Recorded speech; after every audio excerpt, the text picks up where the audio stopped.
and sit down.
Welcome everybody to the 2017 Harley Davidson Street Rod.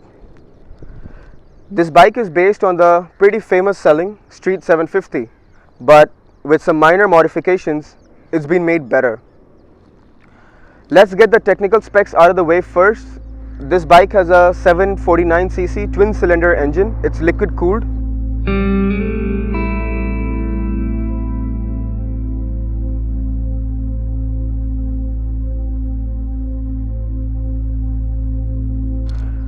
The brakes are 300 millimeters big, so it's got decent stopping force. And one thing to note is that this is one of the first Harleys that has dual disc brakes. You're right, dual disc brakes, discs on both sides of the wheel.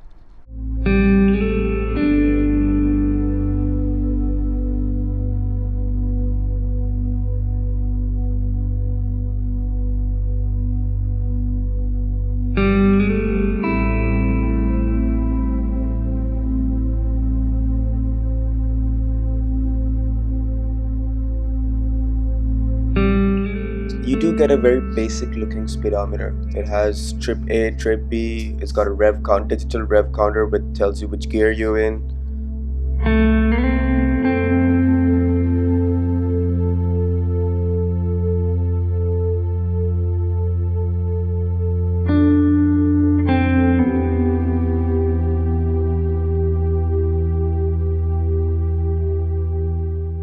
The power this engine makes is, well, 62 Newton meters of torque, but BHP, your guess is as good as mine, because Harley Davidson does not disclose the brake horsepower figures.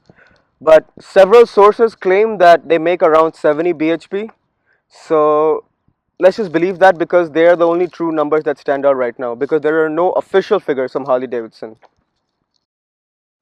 The bike has 17-inch front and back rims. It's mounted on front telescopic forks and twin shock absorbers. This makes the ride quality really smooth. You'd be surprised how absorbent the suspension is. You can take it on bad roads without even thinking twice.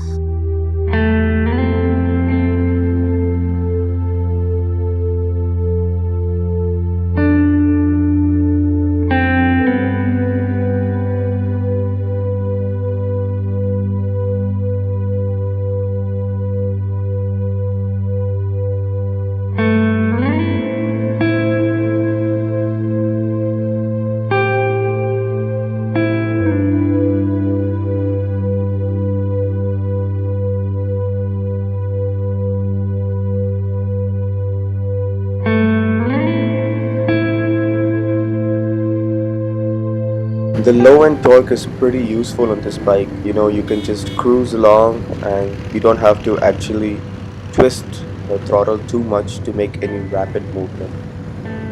This makes it really easy to manage in city traffic, yet cruise on the highway as well without the revs being unnecessarily high.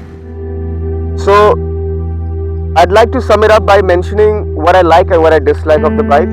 What I like is the engine. It's pretty punchy, carries the weight really well.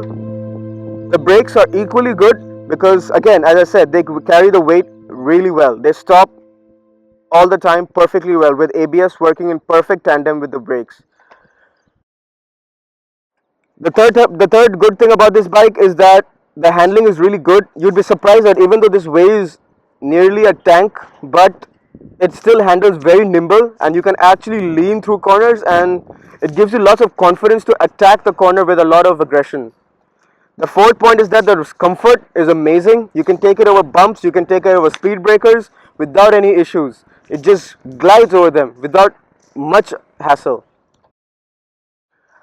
The last good thing I would like to say is that the headlights are really good. You know, they give huge beam and the throw is amazing. You can drive at deserted roads, yet you still have a very good illumination of the road. The downsides of this bike are that there's too much heat. You know, when you're riding in traffic, there's so much heat from here. On that side, you have the exhaust.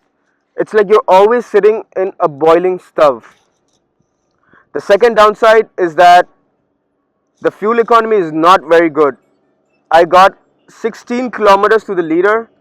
I got 16 kilometers to the liter in a variety of driving styles, be it open roads or chock-a-block traffic. But I got a combined 16 kilometers to the liter, which I'm afraid is just not good enough. It's just not good enough for the city. The third negative point I'd like to say is that the plastics and the switchgear, they don't feel that they're worth the money.